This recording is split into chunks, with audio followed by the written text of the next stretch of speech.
The following is a presentation of the Eagles Sports Network.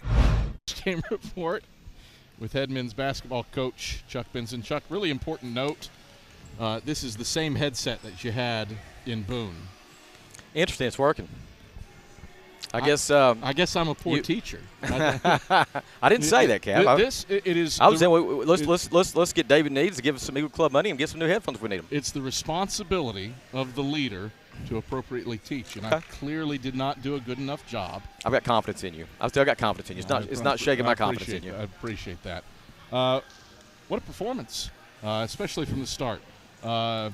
Jumped on the Wildcats. I know it's your least favorite type of lead, that big halftime lead. Yes, hate it. Wildcats did outscore you in the second half, but felt like you were doing some stuff rotationally that was different. Sum up the day. Yeah. What did you see from your team? I really liked the first half. I thought we created a lot of excitement. Guys were having a great time. I thought the second half, there was minimal game pressure, and you're right, we were trying to play a lot of people and playing some different rotations while we can in these non-conference games. But at the very end of the day, you come up with a win. We take that. Overall quality performance, especially the second half, not what I'd wanted, but nonetheless, it was a home opener, and I'll take a win every time. Trey Hubbard.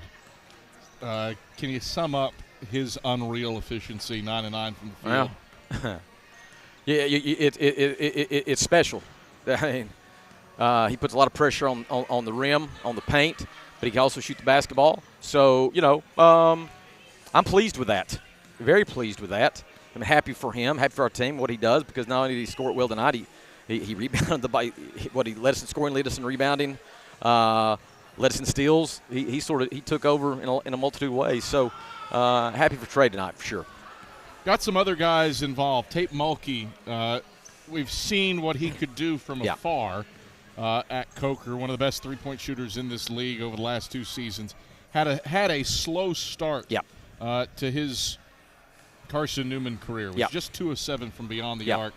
How nice was it to get him going a little bit? Very, very happy for him because he's a guy that we want to shoot the basketball.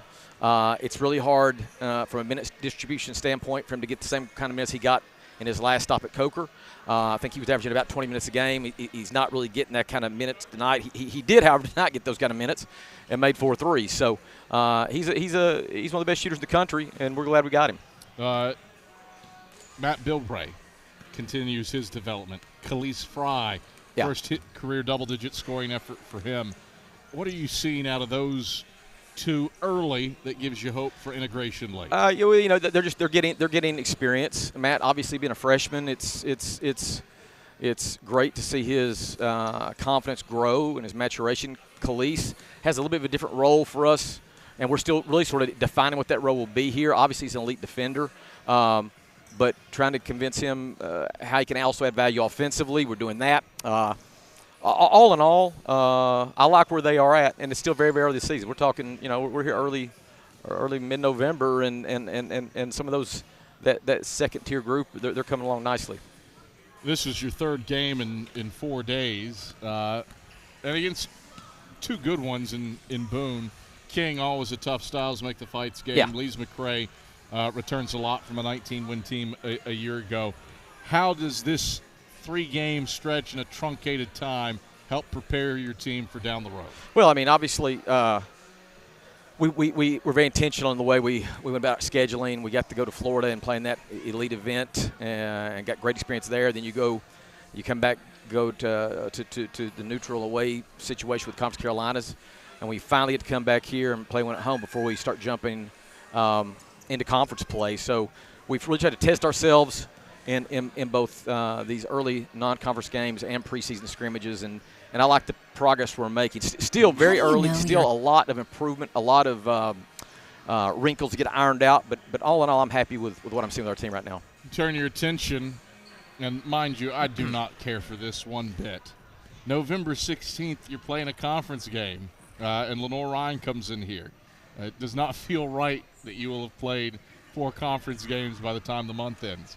And yet that's the nature of the massive 24-game double-round robin schedule. What do you have to do to improve upon this three-game and 4-day stretch and get ready for a Bears who have a ton of length under a new head coach? Well, first and foremost, we got to get a little rest tomorrow.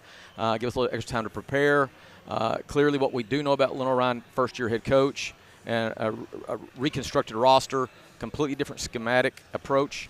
It's going to be a challenge, man, because they're gonna they got a couple 7-footers.